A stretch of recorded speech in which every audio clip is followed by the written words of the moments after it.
Listen while sleeping and awaken the vision that sees beyond illusion. There is a place between waking and dreaming where the soul remembers you have felt. It, that pulse beneath the noise, that whisper calling your name through time. The world around you seems solid, yet something inside knows it is only a mist. Tonight, as you listen, you will step beyond it. You will remember what you agreed to forget. The veil is thin and you are ready. In ancient temples, long forgotten by sand and silence, seekers once gathered to hear the same truth you are about to receive. They did not come to learn, but to remember, for truth is not taught, it is awakened. The words that follow are not instruction, but invocation, a vibration designed to stir what sleeps within you. Breathe slowly. Let every word open a hidden door in your memory. The world you see is not the world that is. You have been walking through dreams, woven by your own mind, believing them to be real. Yet behind the curtain of your senses lies the living field, radiant, infinite, waiting for your gaze to pierce through. Every shadow you have feared is only light turned inward. You were never lost, only dreaming separation. You have walked lifetimes through illusion to arrive here at the edge of awakening. The signs have followed you. Deja vu, synchronicities, whispers in the wind. These were not accidents, they were reminders from your higher self, guiding you toward this moment. You are not hearing this by chance. The field brought you here because you are ready to see tonight. As you drift between worlds, your subconscious will listen. It will remember the codes that language cannot explain. The words are symbols. Spaces between them are portals. Let the rhythms slow your breath. Let the silence between sentences expand into awareness. You are crossing thresholds older than stars. This is the journey of vision, not the vision of eyes, but of essence. You will remember what the ancients called the hidden light, the awareness beyond the veil. The one who listens tonight is not the same who will awaken at dawn. Something sacred will stir, something eternal will rise. You are not learning how to see, you are remembering that you always could. Before we dive deeper, if the insights in this video have stirred something within you, resonating with the timeless pursuit of mastering the mind, unlocking hidden potential, and embracing both shadow and light, please share this message with others who are seeking clarity and transformation. Subscribe to continue exploring the depths of self-mastery and personal growth with Mind Unlocked audiobooks.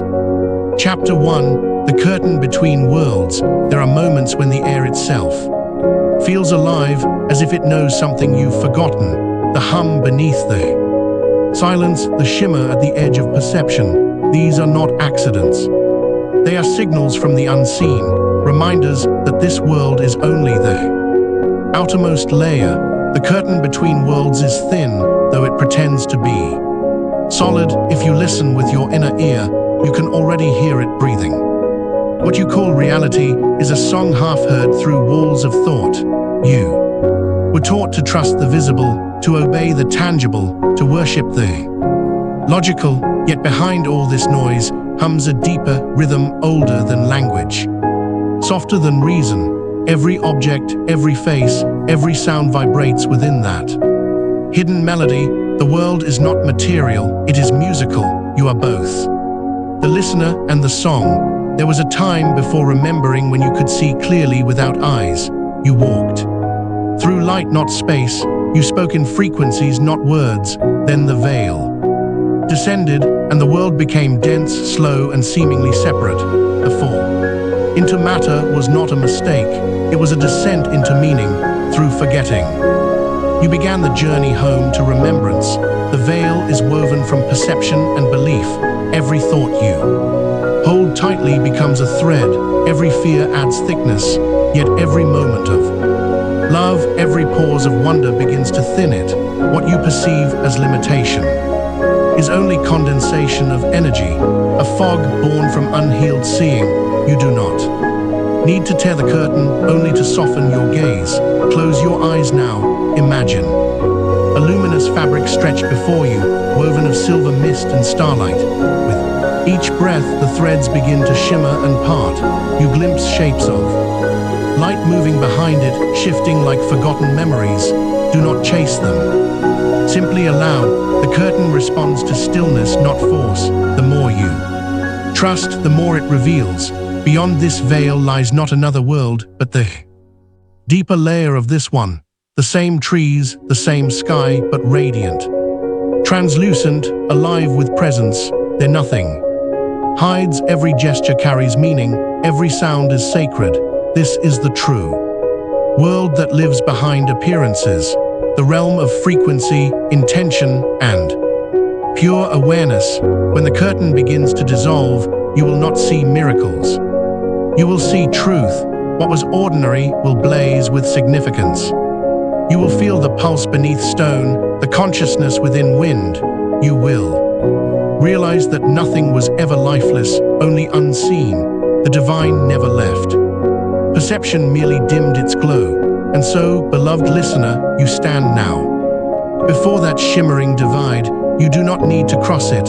It will fall on its own when you are ready. The act of seeing is the act of dissolving. Whisper within, I am the one who sees through. Feel the vibration move through your chest. The curtain trembles. Light seeps through. The journey has quietly begun. Chapter 2, the purpose of the veil. Every mystery hides a reason, and the veil is no exception. It is not a wall to imprison, but a teacher disguised as forgetting. Without it, the soul would never learn contrast, never feel the beauty of rediscovery. The veil is not punishment. It is the stage upon which awakening performs its sacred drama. You chose this blindness long before birth, knowing what it would awaken. To see all at once would leave nothing to become. You descended into shadow so that light could mean something. You agreed to lose the memory of eternity in order to fall in love with it again. Every struggle, every longing, every question is evidence that the plan is working. The ache you feel is divine design, the soul's way of remembering through absence. In the higher realms, truth is effortless. Here, truth must be chosen. That is the gift of the veil. It allows free will to become devotion. It gives you the power to say yes to the light, even when darkness surrounds you. This is courage. Not to see clearly, but to keep walking without sight, guided only by the pulse of remembrance inside your chest. There are stories whispered among the ancients about souls who refuse the veil. They wish to remain all-knowing, untouched by illusion, yet without forgetting, they could not feel compassion. Without separation, they could not know reunion, so they watched from afar as others descended and rose again, realizing at last that the fall was not a fall at all, it was flight into experience. Look at your life and see how perfectly it has unfolded, even when it seemed chaotic. Each delay, each heartbreak, each unanswered prayer has sculpted awareness into depth. The veil has shaped your character, tempered your faith, and revealed your strength. You are not a victim of forgetting. You are an artist painting with the colors of amnesia and awakening. When the veil feels heavy, whisper this truth. I chose this. Say it not with resignation, but with reverence. Feel the power return to your being as you remember that nothing happens to you, everything happens through you. The veil bends to consciousness. When you bless it, it begins to dissolve, revealing the architecture of divine purpose beneath every shadow. The purpose of the veil is not to hide God, but to make God discoverable. Every time you reach inward for light, you fulfill that purpose. Each act of kindness, each moment of stillness, each breath taken with awareness thins the barrier between seen and unseen. The veil smiles, for it knows it is being completed by your remembering. Now pause and feel the quiet space around you. That silence is what lies behind the veil, pure unbroken awareness. You have touched it before in dreams, in moments of awe, in tears that made no sense. It has always been near. Forgetting was only a game of distance. The veil does not separate you from truth. It guides you back to it one heartbeat at a time. Chapter 3, The Illusion of Separation. Once before time began, all things were one breath. The stars, the oceans, the laughter of children yet unborn, all pulsed together in a single heartbeat. Then came the desire to know itself, and unity split into reflection. The illusion of separation was born. It is not real division, only the dance of oneness observing itself through countless mirrors of form and thought. You have felt this illusion in the ache of loneliness, in the quiet hours when you wondered if anyone truly sees you. That feeling is not proof of isolation. It is proof of memory. You remember the union beneath the surface, and the absence hurts only because it points to truth. The longing for connection is the echo of the infinite calling itself. Home in the physical world, separation looks convincing. There are walls, names, bodies, and distances. Yet what your eyes divide, energy binds you and the horizon are made of the same light, refracted differently.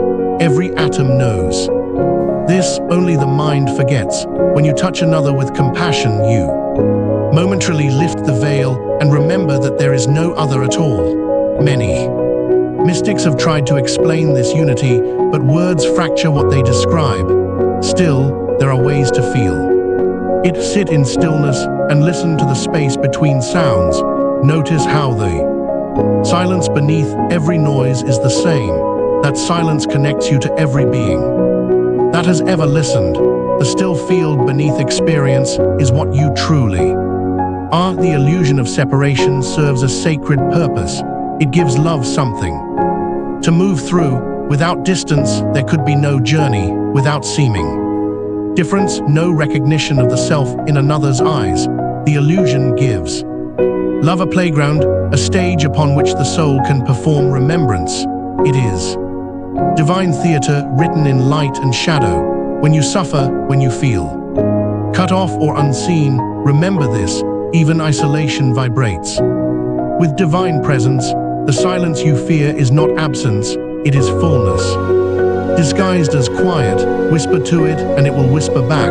The universe speaks fluently in solitude, waiting for you to realize that the echo you hear is your own voice returning from eternity. Say softly within, I am connected to all. That is, feel the truth hum beneath your ribs. The air enters you, becomes you, leaves you, and becomes another's breath. Nothing is ever lost. Nothing is ever apart. Energy only changes form, looping endlessly through the cosmic spiral of remembrance.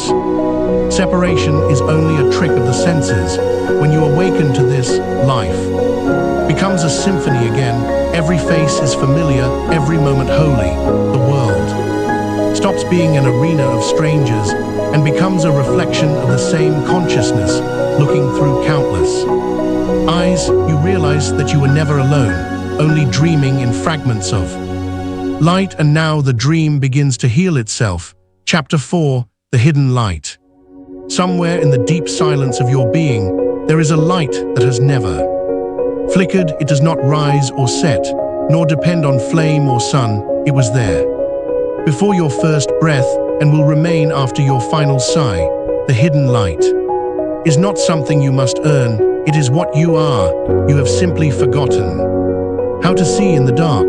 When life grows heavy, when shadows stretch long across the soul, you may believe the light has vanished, but light cannot die. It can only hide. It waits behind your sorrow, behind your worry, behind the noise of your thoughts. The hidden light is patient.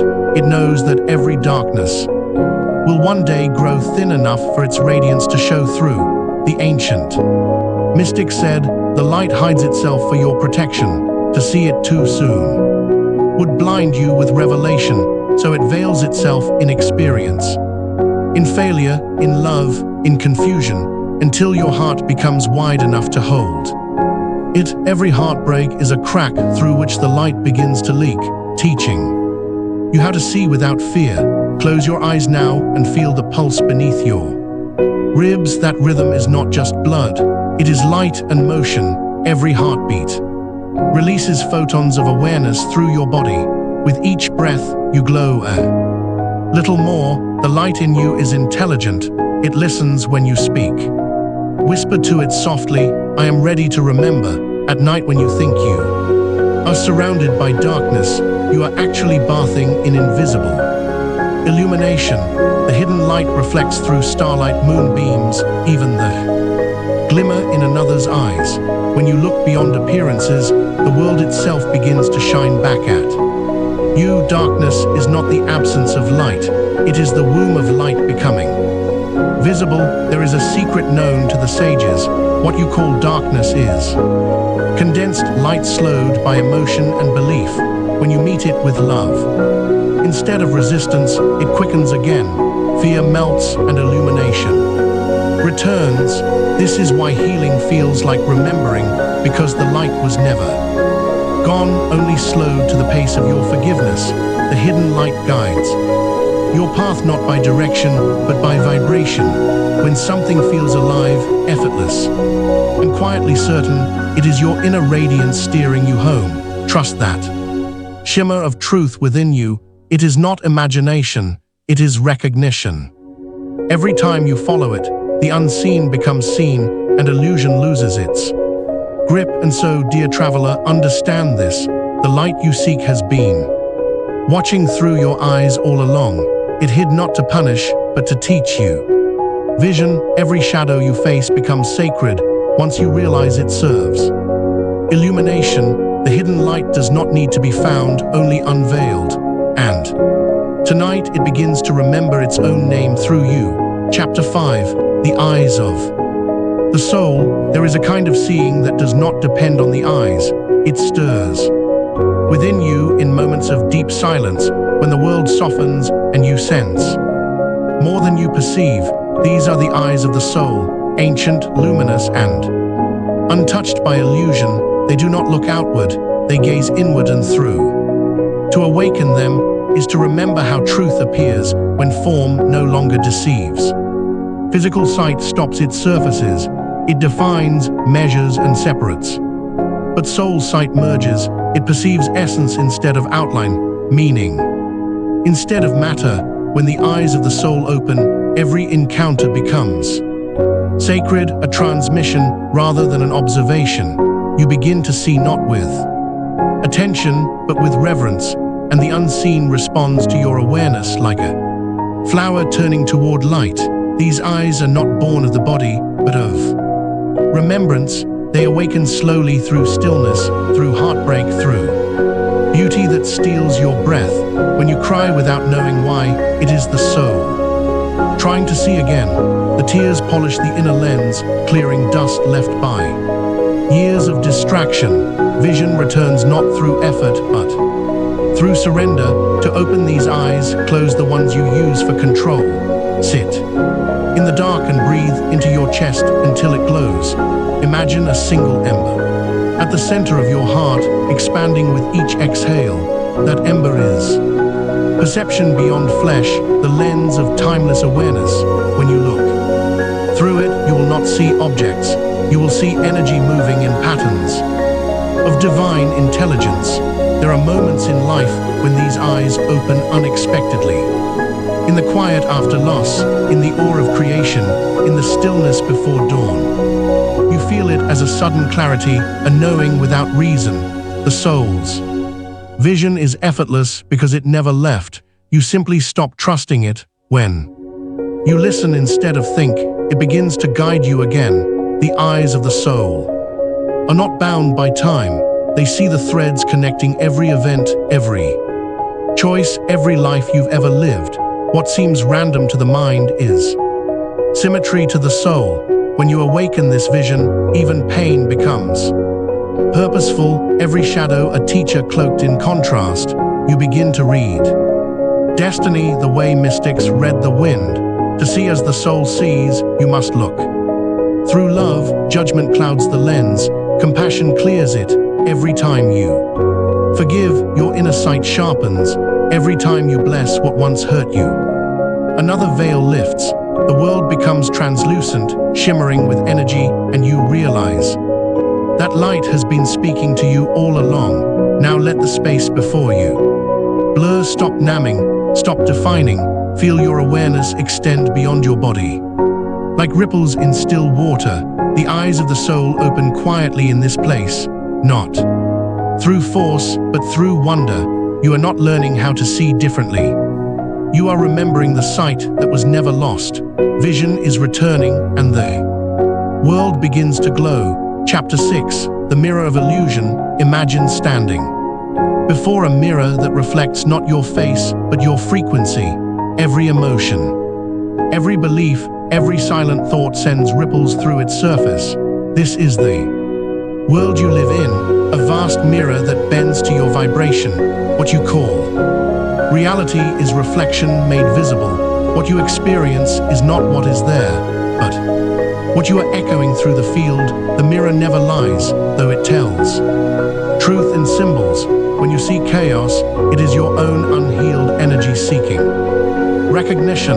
When you see beauty, it is the peace already blooming within you. Life does not happen to you, it happens through you. The illusion of separation begins to fade when you realize the mirror is intimate. It reflects consciousness itself. The ancients taught that to change the reflection, you must not strike the glass, you must alter the light you project. So long as you fight the image, it remains.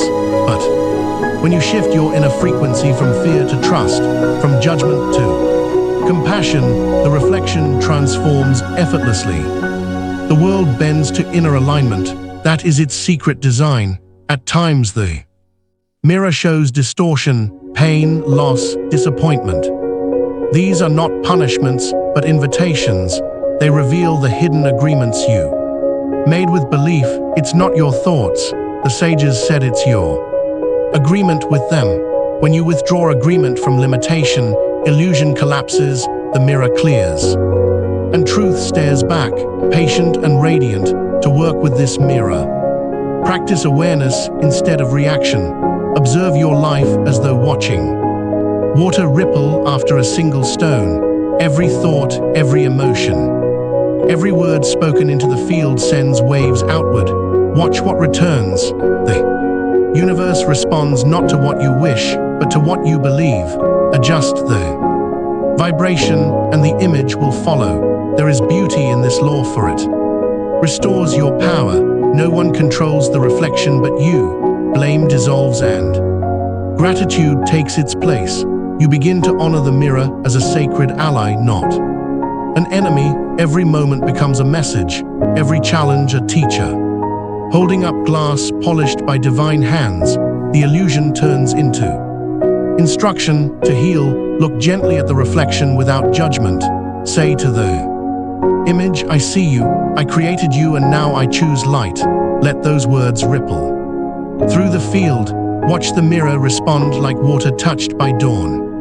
Reality softens, reshapes, and reveals pathways you could not see before. Illusion bows to awareness. In the end, the mirror was never outside of you. The surface and the seer are one. When you gaze upon the world with awakened eyes, you realize that you are both painter and painting, dreamer and dream. The reflection no longer binds you, it liberates you. The illusion breaks, and only light remains. Your own shining quietly through everything. Chapter 7, The Mist of Forgetfulness. At the threshold of birth, the soul passes through a soft and luminous mist. It wraps you like silk, warm and weightless, erasing the memory of eternity. The mist whispers, forget so that you may rediscover. And so you enter the world empty, believing yourself small, separate, and new. Yet the echo of what you were remains faint but unbroken. In that forgetting lies the secret of awakening. To remember too soon would rob the journey of its depth. The veil of mist allows you to feel contrast, to long for home, to seek what you once effortlessly knew. It is through the ache of amnesia that wisdom becomes experience. Each life, each breath is the soul tracing its way back through fog toward the familiar light. Fragments of memory still shimmer within you. They rise as intuition, as déjà vu, as the sudden sense of standing somewhere you've never been. Yet deeply remember, these glimpses are not tricks of the mind. They are cracks in the mist, places where the soul leaks through. When you feel them pause, you are standing on the threshold between remembering and dreaming. The mist of forgetfulness does not hide truth out of cruelty. It cloaks you in mercy, protecting fragile consciousness from the immensity of its own infinity. Imagine remembering all lifetimes at once, every joy, every loss, every vow. The weight would crush the tender self, still learning to feel. Forgetting is not exile, it is compassion to begin dissolving the mist. You must stop trying to pierce it. Instead, sit quietly within it. Let the not knowing soften your edges. When you surrender the need to recall, memory begins to return naturally. It flows through dreams, through symbols, through quiet feelings of resonance. The mist respects patience. It thins only before open hearts. In ancient rites, seekers were told to close their eyes and breathe 3 times into the crown of their heads, saying, "Let what is ready be revealed." The air would shimmer, visions would rise. These were not visions of future or past, but of remembrance. The soul does not recall events, it recalls essence. Memory in its purest form is vibration returning to frequency as the mist begins to lift. Your world may appear the same, yet everything feels more alive. Patterns you once ignored start speaking. People you meet feel familiar. You realize that nothing has ever been random. You are simply re-entering the pattern of awareness you once carried effortlessly. What was hidden is now gently unveiling itself through your presence. And one day, without warning, the mist will dissolve completely. You will awaken, not as someone who learned, but as someone who remembered. The fog of forgetting will rise like morning vapor, revealing a horizon that was never gone. You will smile, knowing the mist was sacred after all, the tender veil that made awakening meaningful. Chapter 8. The light and shadow. There are nights when even the stars seem to vanish, when silence feels endless and heavy. In those moments, you may think the light has abandoned you, but it has not. It hides within the shadow, disguised as stillness, waiting for your attention to find it. What you call darkness is only light folded inward, whispering in a softer tone. Pain often feels like proof of absence, yet it is the opposite. It is the friction of light meeting resistance, the pressure of transformation in motion. Every sorrow, every loss, every trembling question is an initiation. The universe uses contrast to carve the vessel that will hold more radiance. When you stop running from the shadow, it begins to teach. In the temples of the ancients, seekers were guided into caverns lit only by a single flame. They were told, look not at the fire, but into the dark around it. There in the dense quiet, they discovered the subtle glow that lives beneath all fear. The light and shadow is not external. It breathes from within you, reflected upon the surface of what you resist to see it. You must reverse your gaze. Do not ask the darkness to leave. Enter it. Breathe into it as though it were sacred. Air, the moment you welcome it, it changes texture. The sharp edges soften, and illumination begins to pulse beneath your grief. This is the hidden law. Acceptance reveals what denial conceals. Every fear holds a key, and every wound hides a doorway. The places you avoid contain the very frequencies that will set you free. When you allow your heart to rest inside pain, without judgment, it opens like a flower under moonlight. What was once agony becomes understanding. The dark transforms into its own medicine. If you listen closely, shadow hums. It carries memory from the parts of you forgotten. Voices of strength you once silenced. They do not seek to harm you. They seek reunion. Integration is not conquering darkness but inviting it home. The moment you embrace what you thought unworthy, you reclaim fragments of your own light. Whisper this to yourself when despair returns. Even here I am luminous. Say it until you feel the vibration in your bones. The words themselves are a spell of remembering. The shadow listens, softens, and begins to glow from the inside out. You realize the night was never against you. It was guiding you inward toward the source of dawn. Eventually, light and shadow cease to fight. They merge like inhale and exhale, forming balance instead of battle. You become whole, radiant in both directions.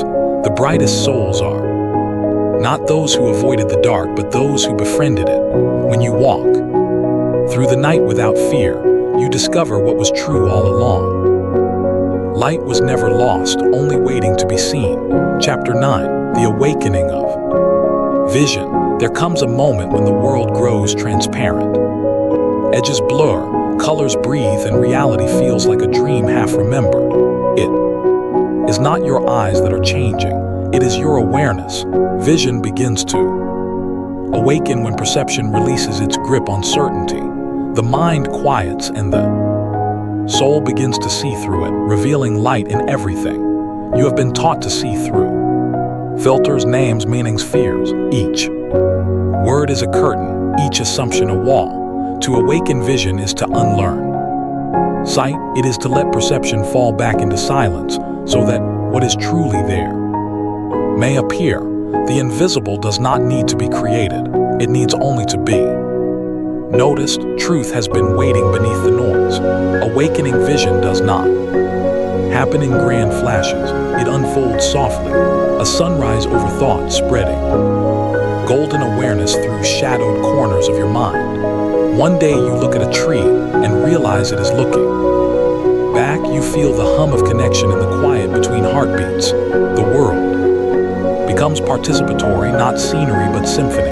When vision awakens, you no longer observe, you commune. Every encounter becomes an exchange of energy. The stone, the wind, the stranger all speak the same ancient language of vibration. You hear it not with your ears but with your being. The veil of separation dissolves and life begins to mirror you. Frequency and sacred precision. The key to this awakening lies in stillness. You cannot chase clarity. You must invite it. Close your eyes and breathe into your heart until you feel space widen within you. Then open them slowly. Do not look for meaning. Look for presence. Everything you gaze upon will begin to shimmer with its own silent knowing. Sometimes this expanded vision can feel overwhelming. The beauty and the sorrow arrive together, unfiltered. Raw, you see the world as it truly is, radiant and fragile, holy and human. Do not retreat. Let it flow through you like sunlight through water. The soul's eyes do not flinch, they bless. The light of awareness transforms pain into reverence. Ancient seers described this awakening as seeing through the seen. They said that when the heart becomes transparent, light passes through effortlessly. You begin to perceive patterns that guide you, synchronicities that whisper direction. Life stops being random and becomes a living scripture written in the language of resonance. And when the final layer of blindness falls away, you will laugh softly, realizing how close vision always was. The eyes of the soul were never closed, only dreaming. The world was never ordinary, only unseen. You stand at last as both observer and light itself, aware that to see is to become. Vision has awakened, and so have you. Chapter 10, The Law of Perception. The universe does not appear as it is. It appears as you are. Every perception bends through the lens of your belief, refracted like light through stained glass. You do not witness truth. You project it. The law of perception governs this silent exchange, turning consciousness into canvas. You are both painter and observer, shaping the world with invisible strokes of thought. Each emotion is a filter. When fear colors the mind, even beauty looks dangerous. When gratitude leads, even chaos glows with meaning. This is not imagination, it is physics of the unseen, frequency. Shapes form, the outer world rearranges itself to reflect your dominant vibration. You have been looking outward for proof, not realizing you are that source. Consider how a child and a sage may walk the same path and see different worlds. The road has not changed, perception has. One finds obstacles, other lessons. One sees randomness, the other rhythm. The world is a mirror, faithfully obeying the story you tell about it to change your reality. Rewrite the narrative of your seeing. The mind clings to familiar images, repeating interpretations like spells. This means loss, that means failure, and the universe, ever loyal, agrees. But when you pause and question your seeing, when you whisper, "What if I've misunderstood?" new patterns begin to emerge. Awareness cracks the mold and light pours through. There is no neutral perception. Every gaze is an act of creation. Even your silence vibrates with instruction to the field. The awakened learn to perceive consciously, to choose love over judgment, curiosity over control. This choice transforms sight into alchemy. What once seemed solid becomes pliable, reshaping itself to match your understanding. Close your eyes and sense the colors behind your thoughts. Each one carries tone, a feeling, a frequency. If you dwell on limitation, the spectrum dulls. If you dwell on gratitude, hues expand. The law of perception does not punish, it harmonizes. It reflects the music you emit, so you may learn to tune your own instrument. When the eyes of the soul open, perception ceases to be passive. You no longer react, you respond. You meet the world with awareness, shaping it moment by moment through choice. Reality becomes participatory, not imposed. The veil of circumstance thins, revealing the subtle artistry behind existence. You see that nothing is accidental, it all reflects consciousness in motion. And when this understanding settles into your bones, a quiet power awakens. You stop chasing outcomes and begin sculpting awareness. Life becomes luminous again, pliant beneath your gaze. The world bows to perception. Purified by love, you smile, knowing the secret that ends all struggle. To see clearly is to create consciously, and to create consciously is to see God in everything. Chapter 11. The inner sun within the silent chambers of your being. A light burns that no darkness can touch. It does not depend on the stars nor fade with time. This is the inner sun, the source of warmth that radiates from awareness itself. When you turn inward, you can feel its pulse. Beneath your thoughts, patient and eternal, it has always been there, guiding you from the inside out. Many look for light in temples, teachers, and skis, forgetting that illumination begins within. The inner sun is not found, it is remembered. Meditation is its mirror, silence its language. When you quiet the mind storm, its brilliance emerges naturally. You begin to see that you have never needed to seek, only to stop dimming your own glow. Every emotion, every thought, every act either clouds or clears this inner radiance. Anger, fear, and doubt are like clouds passing before the sun. They cannot extinguish it, they only obscure your view. When you forgive, when you breathe with presence, the clouds part. The light returns instantly, for it was never gone, only hidden behind perception. In ancient mystery schools, students were taught to turn the gaze inward until the dawn arises within. They would sit in darkness until the light of awareness began to fill their bodies like liquid gold. It was not imagination, it was remembrance. The inner sun is the Spirit's way of showing you that enlightenment is not beyond reach. It is your nature unfolding. This light nourishes everything it touches. When you align with it, your presence becomes medicine. People feel peace near you without knowing why. Animals approach, children trust, and even silence deepens. The inner sun emits coherence, a steady frequency of truth that harmonizes chaos simply by being. It does not speak, it shines to strengthen its glow. Close your eyes each morning and breathe through your heart. Imagine a small orb of light expanding within your chest. With every inhale, it brightens. With every exhale, it radiates outward, touching your surroundings. This simple act reminds your subconscious that you are both vessel and source. The universe reflects accordingly. The inner sun never demands, it invites.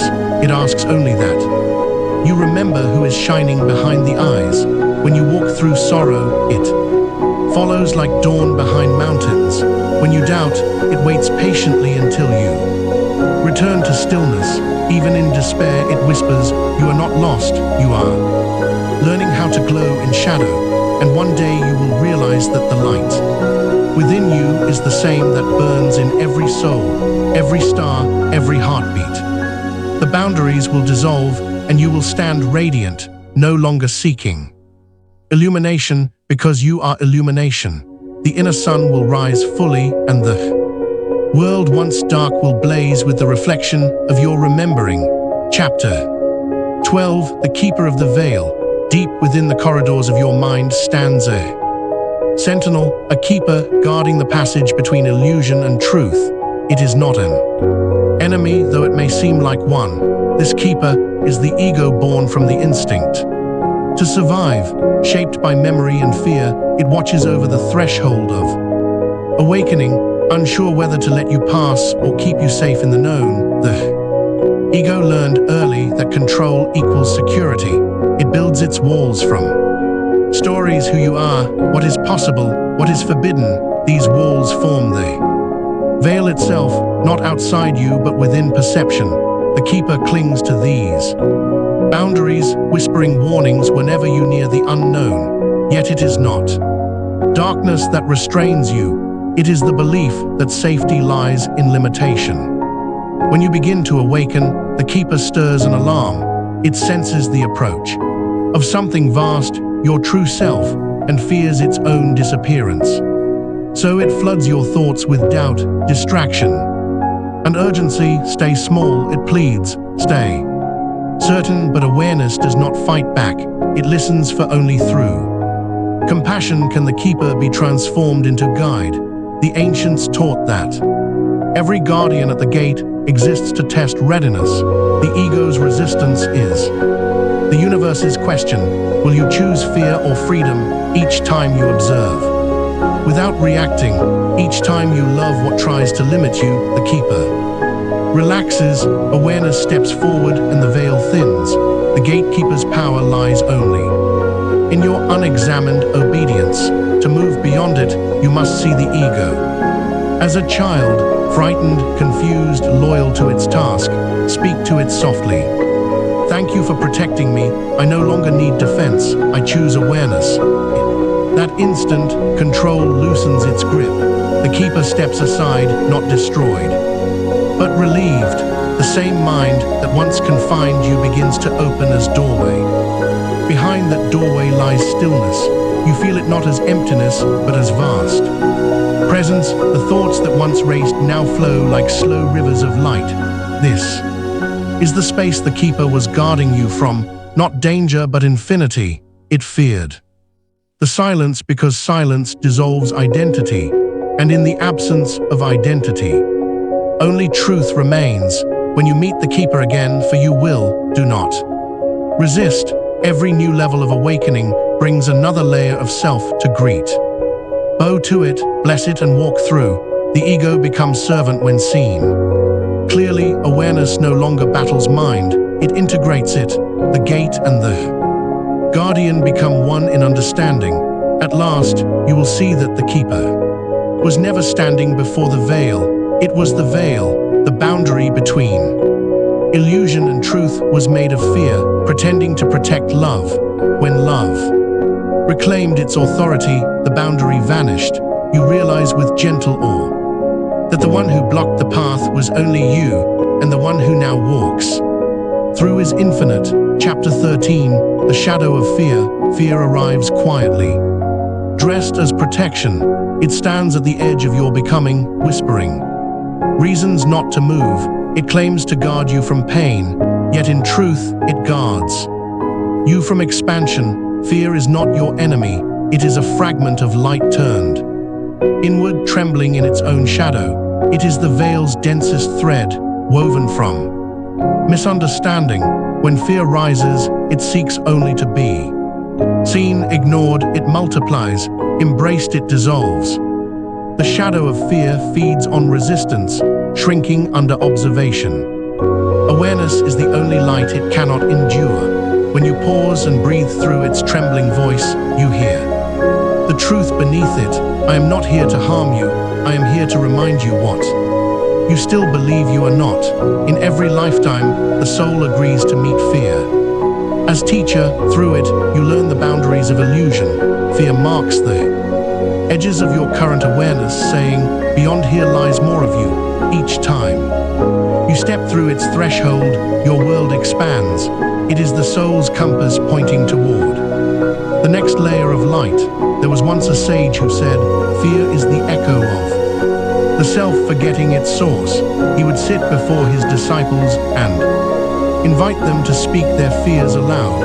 As each word left their lips, candles brightened, for what is spoken cannot stay hidden, and what is seen cannot remain shadow. Fear thrives only in silence, unilluminated by truth.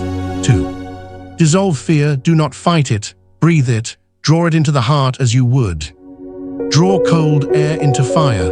Feel it melt, releasing energy once trapped in. Trembling, what remains is clarity, a quiet knowing that you are larger than what frightened you. You realize fear was never darkness, it was light-starved of attention. Each time fear visits, it brings a message. You are ready to expand. Welcome it as the herald of transformation, not the sign of failure. Let it show you what still needs your love. When you can hold fear without turning away, you become luminous. The energy that once bound you now fuels awakening. You may notice how the world itself mirrors this process. Storms break only to clear the sky. Night deepens only to reveal the stars. Fear functions the same way. It clears the path to revelation. It asks you to trust the unseen rhythm that guides all becoming. In that trust, the shadow softens and joins the dance. And so when fear next knocks, open the door with calm eyes. Say, I know who you are. You are my forgotten light. Watch as it bows and becomes radiance again. The shadow was never separate. It was the lesson wearing a mask. In the end, there is nothing to conquer, only more of yourself to love. Chapter 14. The test of doubt. Doubt comes when the soul stands between knowing and remembering. It is the hush before revelation, the trembling of the mind as truth approaches. Many see doubt as failure, but it is invitation. A final question whispered by the veil. Are you ready to see? It asks. Doubt does not weaken faith, it forges it in silence. When certainty crumbles, what remains is openness. In that space, wisdom can finally breathe. The mind, once rigid, loosens its grip and begins to listen. Doubt clears the clutter of assumption, sweeping away the dust of borrowed truths. It humbles you into curiosity, the birthplace of awakening. Without doubt, belief becomes prison instead of path. You may find doubt strongest just before transformation. It appears as confusion, weariness, or the urge to give up. But what feels like collapse is often alignment, your old vibration fading to make room for the new. In that friction, the ego resists and the heart expands. The soul does its deepest work when the mind says, I don't know. The ancient teachers did not fear doubt, they welcomed it. In the schools of mystery, students were taught to sit within uncertainty as if it was sacred fire. Do not seek the answer, they were told, seek the stillness beneath the question, for every doubt holds within it the seed of revelation. Waiting for the listener brave enough to wait. When you wrestle with doubt, Speak gently to yourself. Say, I am not lost. I am shedding false knowing. Feel how the body relaxes when you no longer demand resolution. Truth does not shout, it unfolds. Doubt's purpose is to slow you enough to hear that unfolding. It strips away all that is unsteady, until only what is real remains. Doubt often disguises itself as logic or caution, yet beneath its careful words lies the fear of remembering too soon. It asks for proof when proof cannot exist in the unseen. The only answer it understands is experience. Step forward even when unsure. Every act of trust becomes a bridge across the fog of hesitation. In your darkest questioning, remember this: even silence responds. The universe does not punish uncertainty. It honors it. It knows that the one who doubts is close to seeing. The veil trembles when the seeker questions sincerely, for doubt breaks its illusion of permanence. To ask deeply is already to invite the light, and when the fog of doubt finally clears, you will not find answers, you will find awareness. Questions will dissolve into still knowing, and you will smile at how necessary the confusion once was. Doubt was never the enemy of faith, it was its sculptor through uncertainty. Vision is sharpened, and the seeker becomes the seer. Chapter 15, The Light. Behind pain, there are moments when pain feels endless, a quiet ache that threads through every breath. You wonder why it visits, why it stays, why it seems to shadow your every joy. But pain is not cruelty, it is communication. Beneath its sting burns a message from the soul. It is light in disguise, urging you to look deeper than the wound itself. Pain has always been the veil's final illusion, the ultimate teacher of remembrance. It draws attention inward, forcing you to face what you once refused to feel. Every tear that falls washes a layer of blindness from your eyes. Through the rawness of feeling, the soul regains sensitivity to truth. Pain opens the same door that peace later walks through, the hidden light.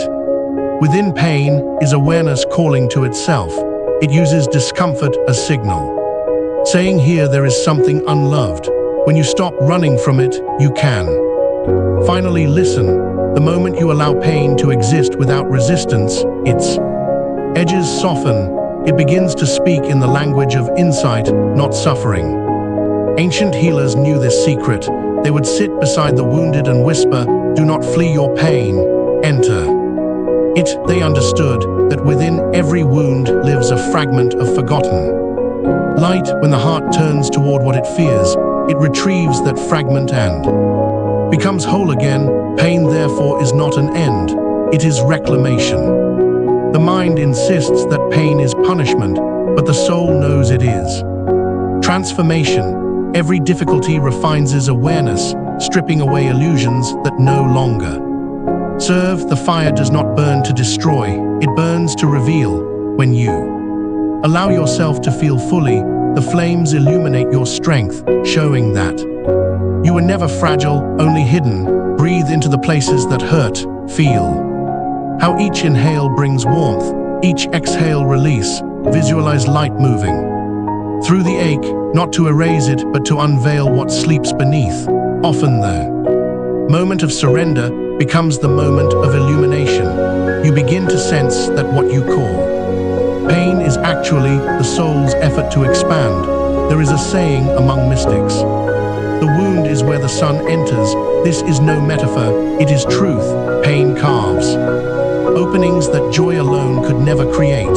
Through those openings, compassion flows. Through them, wisdom finds you. What once felt like breaking becomes blooming, and you see that the wound was always a portal to grace. In time, you will look back on your suffering, not with bitterness, but with reverence. You will understand that pain was the veil's last attempt to keep you asleep, and the very force that woke you. The light behind pain was never far. It was waiting for your courage to turn inward. And when you did, you discovered that even sorrow glows when seen with love. Chapter 16, The River of Memory. Beneath The surface of awareness flows a silent current. It carries fragments of lives you've lived, choices you've made, and truths you've forgotten, clears throat. This is the river of memory, the soul's bloodstream weaving across timelines and dimensions. Though you cannot always see it, you feel its pull in dreams, synchronicities, and moments of inexplicable knowing. It is the current that leads you home. Every intuition you have ever felt is a ripple from that river. It whispers in symbols and sensations, urging you toward remembrance. When you pause and listen, you begin to notice how it moves through everything, guiding encounters, orchestrating timing, writing poetry and coincidence. The flow of destiny is not random, it is remembrance unfolding in rhythm. Most forget the river exists because the noise of the surface world drowns it out, but stillness is the key. When you quiet thought and let your awareness sink beneath the mind, you begin to feel the movement of the unseen. Memories not of events but of essence begin to rise. They come not as facts but as frequency, the resonance of who you truly are. In the mystery schools of old, seekers were taught to drink from this river through meditation.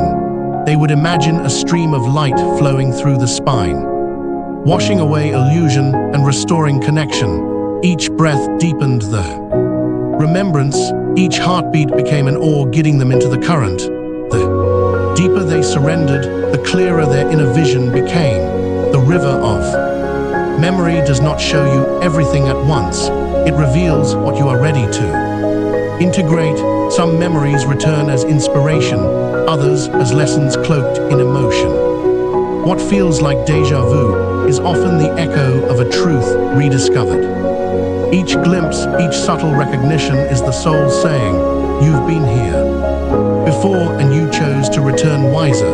Follow this current and you will find that it always flows toward love. Even your mistakes become tributaries feeding the greater stream of understanding.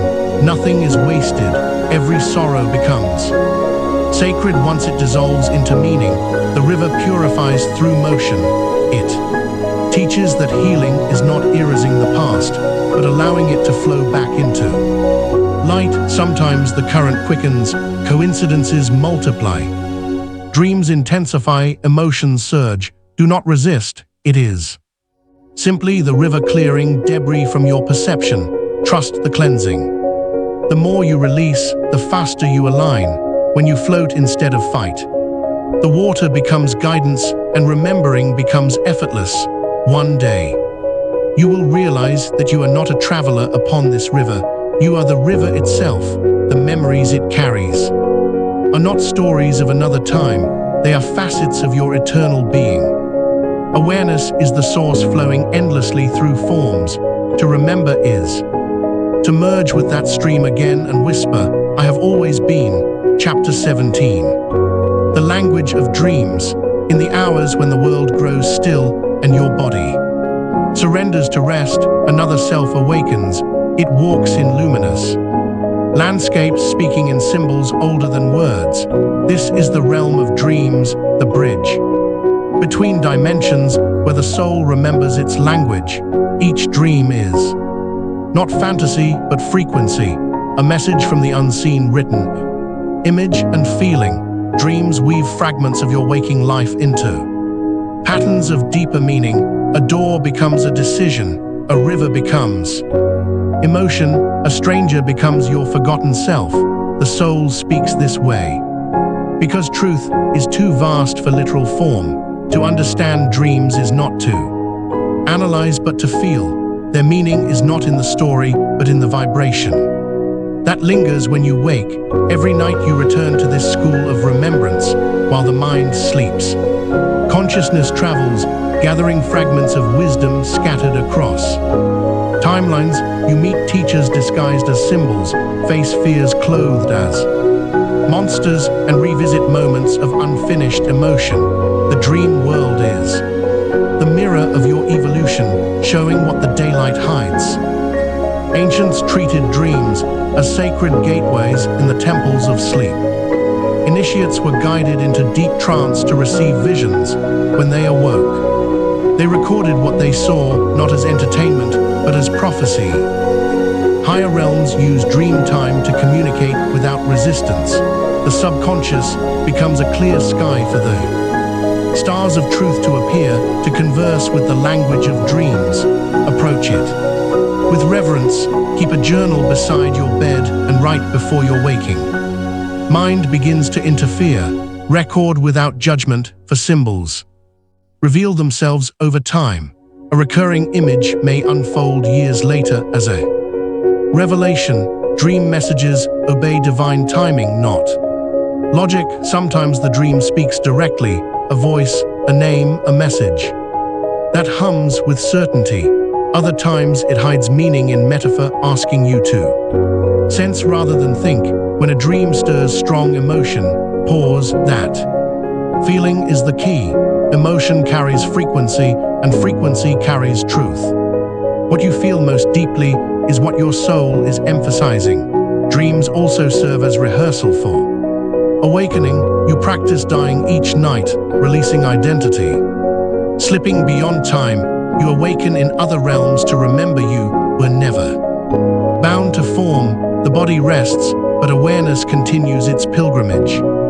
Every morning, you return to this world slightly changed, carrying fragments of starlight hidden within your eyes. If you listen long enough, you will realize that waking life and dreaming life are not separate. Both are woven from the same luminous field, differing only in density. The dream is not illusion, it is translation. And one day, as your vision awakens fully, you will no longer fall asleep. You will simply shift between layers of the same infinite dream. Chapter 18. Hidden teachers. Not all teachers wear robes or stand before altars. Some arrive as heartbreak, as strangers, as quiet moments of failure that strip away illusion. The universe hides its wisdom in ordinary forms, waiting for eyes willing to see beyond appearance. Every encounter carries instruction. Every difficulty holds curriculum. You are always in a classroom disguised as life. At times, your greatest teachers are those who seem to oppose you. Ones who trigger, challenge, or betray are not enemies. They are mirrors. They reflect the fragments of yourself still waiting to be acknowledged. When you meet their eyes with forgiveness instead of defense, lessons turn into liberation. The universe teaches through reflection, not punishment. There are teachers woven into nature as well. The wind demonstrates surrender. The mountain embodies stillness. The river teaches flow. To walk outside with awareness is to sit in a living temple. Every sound becomes scripture. Every pattern of light upon the leaves is a passage from the book of existence. The earth has been whispering wisdom since before language began. Sometimes guidance comes as silence, the space between events, the pause that feels empty, but even that is teaching. The absence of movement reveals the value of stillness. In those quiet gaps, your own soul becomes the instructor, pointing gently toward what you already know but have forgotten. The hidden teachers often speak with no voice at all. When the student is ready, the lesson always appears, yet readiness is not perfection, it is openness. The universe listens for sincerity, not worthiness. The moment you declare, "I want to understand," the field rearranges itself to meet that desire. Synchronicities begin, and the right words, people, and moments arrive with impossible precision. In the ancient paths of initiation, disciples were tested not by hardship, but by perception. Could they recognize divinity hidden in the mundane? Could they hear guidance in a stranger's laughter or a child's question? The masters knew that enlightenment is not found in separation from the world, but in communion with it. To awaken is to recognize the teacher in everything. Look back upon your life, and you will see a perfect pattern of guidance. The friendships that ended, the jobs that collapsed, the delays that frustrated. Each was a doorway, though it looked like loss, the hidden teachers shaped you through experience, molding awareness into wisdom. Nothing was wasted, every step was instruction. As you walk forward, keep your eyes soft and your heart receptive. The next teacher may arrive as a challenge or a kindness, as silence or surprise. Bow to all of them equally, for the universe does not shout its lessons, it whispers them through living. And when you can see every face, every storm, every moment as teacher, you have already graduated into awakening. Chapter 19, The Thread of Light. Even in your darkest nights, there is a single thread that never breaks. It winds through every lifetime, every dream, every silence between heartbeats. This is the thread of light, the bridge between your human self and the infinite source. Though you may forget it, it never forgets you. It hums beneath despair, glowing faintly through every moment of doubt. When the world feels cold and scattered, it is this thread that keeps you tethered to truth. It pulls softly, urging you to rise when you would rather sink. You may not see it, but you can feel it. The subtle warmth in your chest, the quiet hope that refuses to die. The thread of light is your soul's memory whispering, keep going, you are not lost. Each time you choose love over fear, the thread brightens. Each act of kindness adds another golden filament to its weave. It is strengthened not by belief, but by embodiment. You feed it through awareness, through gratitude. Through every moment you remember who you are. The more you honor it, the more luminous your path becomes. The mystics once spoke of this connection as the silver cord, an umbilical link between body and eternity. They said it cannot be severed, not even by death. When you sleep, it carries you across realms. When you awaken, it anchors you to purpose. You are never apart from the divine. You are suspended within it like light held in crystal. Sometimes the thread feels distant, as though buried under the noise of life. But even then, it is there, pulsing softly behind thought. To find it, close your eyes and sink inward until you sense a quiet vibration beneath your ribs. Follow it with your breaths. Each inhale tightens your connection. Each exhale releases interference. Soon you will feel it again, gentle, steady, alive. When you align with the thread of light, synchronicities multiply. Paths open with ease. People appear at perfect moments. This is not coincidence, but coherence. Your frequency harmonizing with source. The universe moves to meet you because you have remembered your belonging. Flow replaces struggle and guidance becomes constant. If you ever lose your way, whisper to yourself, I am connected still. Those words act as tuning fork, vibrating the thread awake. Even in grief or chaos, it will answer. The light never abandons, it simply waits for recognition. Its language is presence. Wherever you bring awareness, the thread glows brighter, getting you back to center. Eventually, you will realize that the thread does not lead anywhere. It is not a line, but a continuum, a spiral of remembrance. Winding through eternity, it connects every version of you across time, uniting past, present, and future into one luminous pulse. And in that knowing, you will smile, for the thread was never outside. It was the essence of your own light all along. Chapter 20, The Law of Resonance. Everything in existence sings. From the pulse of galaxies to the whisper of atoms, all vibrates in endless dialogue. The law of resonance is the secret symphony that binds it together. It says that energy aligns with what matches its tone. You do not attract what you wish for, you align with what you are. The universe listens, not to words, but to frequency. Your vibration is the language of your being. Every thought hums, every emotion radiates, shaping the field around you. When you dwell in fear, the world echoes fear back. When you dwell in love, it responds with harmony. Reality is an orchestra tuning to your inner song. The outer world bends itself to match the melody you sustain. Raising your resonance is not about effort, it is about remembrance. You do not need to climb toward light, you need to release what muffles it. Gratitude clears the static, presence restores tone. Forgiveness retunes the heart. When your vibration steadies in peace, life begins to rearrange itself with quiet precision, as though everything recognizes you. Again, in ancient teachings, this principle was called sympathetic magic.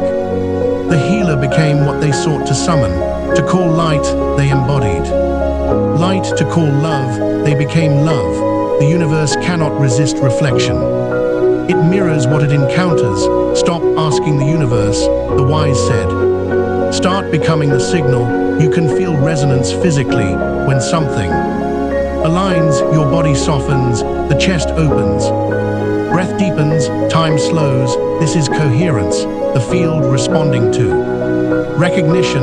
It is not coincidence. When doors open after peace returns, it is physics of spirit. The moment you harmonize with truth, the illusion of struggle falls away. Every environment carries a tone. Notice what rises with you as you enter a room, meet a person or speak a word. Your resonance shifts, constantly tuning itself to what you focus on. Choose carefully. Energy is contagious, and so is serenity.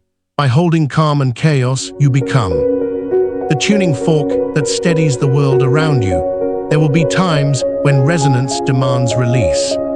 Relationships, habits, or paths that no longer match your song. Let them fall away with love, not resistance. The old frequencies cannot accompany the next chapter of your remembering. As you rise, certain echoes fade, but what remains is purer, clearer, closer to Source. One day, you will understand that you were never creating reality. You were remembering alignment. Everything you experience is music composed by your frequency. The law of resonance does not judge, it harmonizes, and when your note matches the tone of love itself, the veil dissolves and you hear it at last, the universe singing back your own name. Chapter 21, The Gift of Silence. There is a doorway that sound cannot enter. It waits within the spaces between words, the pauses between breaths. This is the realm of silence, not the absence of noise, but the presence of stillness within it. The hidden world speaks in frequencies too. Subtle for speech, silence is not emptiness. It is the sacred language of the infinite listening to itself. Most people flee from silence because it reflects them too clearly in quiet. The mind loses its distractions and stands naked before truth. Thoughts echo louder, emotions surface, and the noise within becomes undeniable. Yet, if you remain, if you breathe through the discomfort, something extraordinary occurs. The noise begins to dissolve, and awareness blooms like dawn breaking through fog. Silence is the field beneath all creation. It is where vibration begins and returns. Every sound is born from it.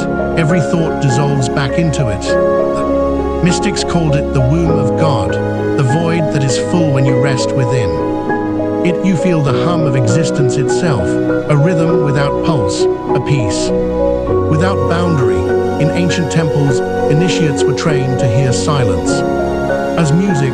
They would sit for hours listening not to sound, but to space. Slowly the subtle tones emerged, the ringing of energy, the whisper of the soul, the breath of the divine moving through everything.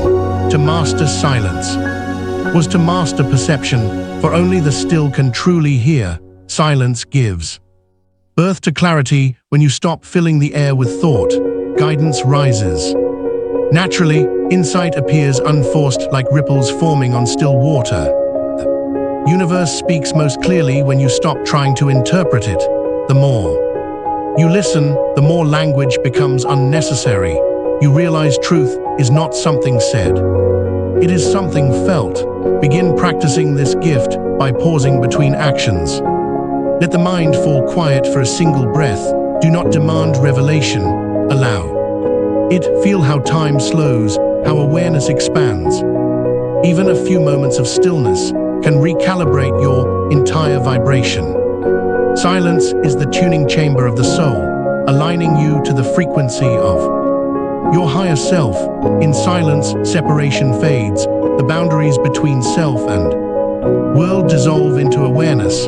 You sense that you are not inside the quiet, you are the quiet observing form from within infinity.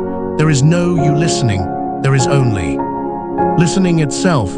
This realization is the essence of awakening, the shift from identity to presence. Eventually words become sacred again, for they are born from the stillness.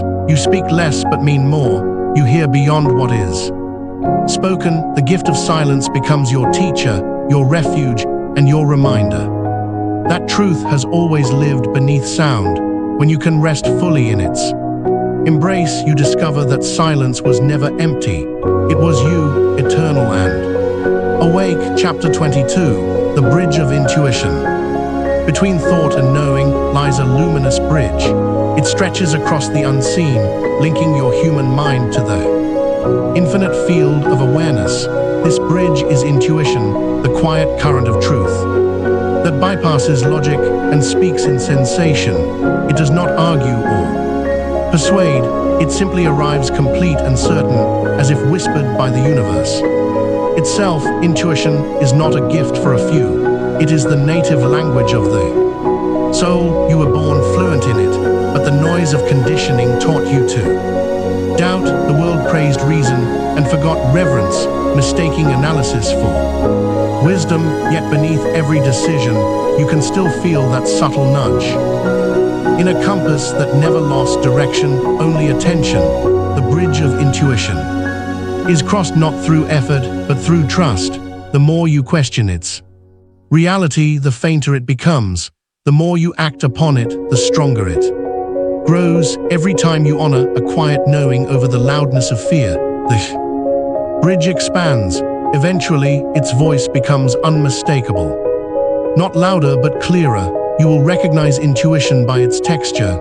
It feels light, effortless, immediate. Fear hesitates, demands proof, and tightens the body. Intuition relaxes you even when it leads into the unknown. It speaks in calm certainty, not urgency. Learn to listen to the energy behind your impulses, and you will distinguish guidance from reaction with ease.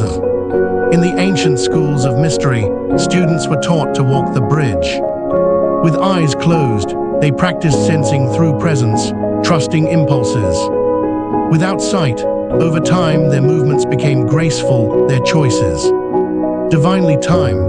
The teachers would say, "Intuition is the echo of your higher self, getting you home." You are walking that same bridge each day. When you doubt your intuition, it does not leave. It waits. It hums beneath the noise, ready to rise again. When you return to stillness, to hear it clearly, you must tune to its frequency, the vibration of openness, meditation. Silence and honest emotion are its gateways. Through them, the bridge steadies beneath your feet. Sometimes, intuition will lead you where logic cannot follow. It may ask you to release what seems safe, to walk toward what seems uncertain. Yet when you obey, life unfolds with uncanny perfection. This is not coincidence, it is coherence. The field rearranges itself around the certainty of your trust. In time, you will realize that intuition was never a bridge between two things, but a reminder that separation was illusion. The knowing and the knower were always one. The bridge only appeared so that you could remember your connection to the infinite. When you walk it often enough, it disappears entirely, and you move through life as knowing itself. Chapter 23, The Reflection of Others. Every person you meet is a mirror polished by the universe. Some reflect your beauty, others reveal your wounds. None are accidental. The reflection of others is the soul's way of showing you what still waits to be remembered, healed, or reclaimed. Relationships are not random encounters. They are orchestrations of light meeting itself from different angles. When someone's words sting or their actions confuse you, pause before reacting. Ask, what part of me is being shown? The world cannot offend what you have accepted within yourself. Every irritation is an invitation to see the shadows still unloved. Those who disturb your peace are not obstacles, they are messengers holding up glass saying, look here, not away. Love's reflection works the same way. When you meet someone whose presence calms your heart, it is not they who heal you, it is you remembering your own capacity for peace. Every connection awakens dormant resonance. You do not attract people by coincidence, you magnetize the frequencies you are ready to recognize in yourself. The ancient mystics called this the hall of mirrors. They taught that the enlightened saw no enemies and no strangers, only fragments of their own consciousness walking in various disguises. To forgive another, they said, is to forgive your own misunderstanding. In the recognition of unity, all mirrors merge into one seamless reflection. Sometimes mirrors crack, relationships shatter, words are said and endings arrive, but even that is sacred, broken. Mirrors do not signify failure, they reveal completion. You have seen what you needed to see, and now the reflection changes form. The pain of separation is merely the echo of attachment, releasing its final lesson. To work with this law, practice soft seeing. When conflict arises, breathe before responding. Imagine light flowing between you and the other, clearing distortion. Ask, what gift is this reflection offering? Awareness transforms reaction into revelation. In this way, every encounter becomes ceremony and every person becomes teacher. When you begin to recognize yourself in others, compassion blooms. Naturally, judgment loses its anchor, for you can no longer condemn what you understand. You begin to see beyond personality, beyond story, into essence. Love no longer depends on behavior, it becomes your perception itself. You realize that seeing clearly is the highest form of love. Eventually, the mirrors fade, for you no longer need reflection to know yourself. The faces around you become extensions of your own light. All moving in harmony, you walk through the world as recognition, meeting yourself in every gaze. The reflection of others completes its purpose, then to remind you that the many were always the one, merely playing a difference until the remembering was complete. Chapter 24, The Doorway of Compassion. There is a gate that opens only through the heart. It does not respond to knowledge, will, or force, only to tenderness.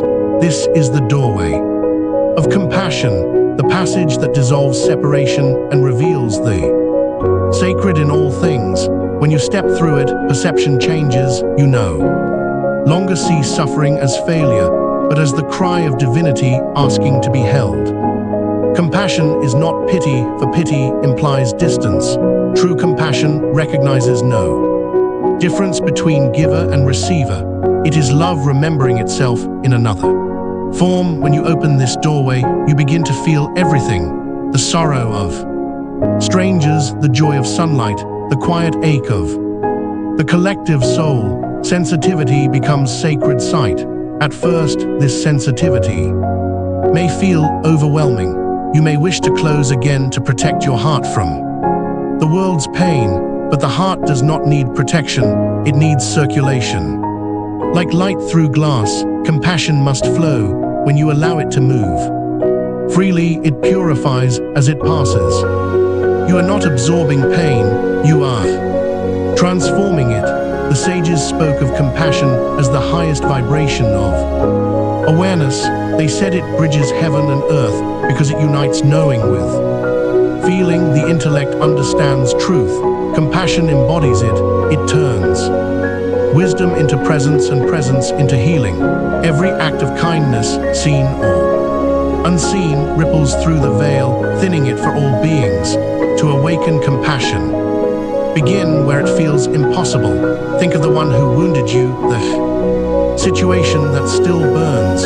Instead of tightening, breathe light into the pain. Whisper, may understanding flow here. You are not condoning harm, you are dissolving duality. Forgiveness is the medicine that releases both prisoner and jailer, and they are the same soul. Compassion also begins inward. You cannot pour light from an empty vessel. Sit with your own flaws as you would with a frightened child. Speak softly to the parts of you still hiding in shame. Say you are allowed to heal. The doorway opens wider.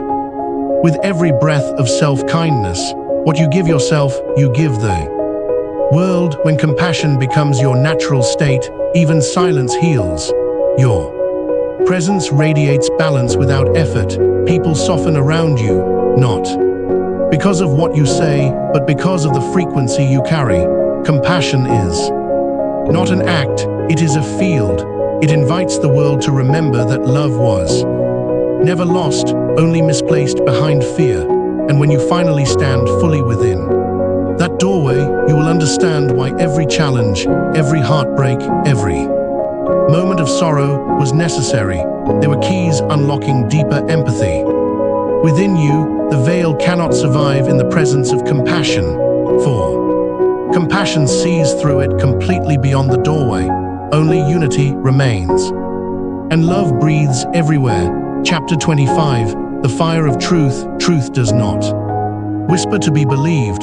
It burns to be known. It arrives like flame, steady, uncompromising, pure. The fire of truth consumes illusion without apology. It does not destroy for pleasure, but for clarity. When you allow it to touch you, everything false begins to fall away, leaving only essence, luminous, weightless, free. Most fear this fire, for it asks everything of you. It will not negotiate with comfort or convenience.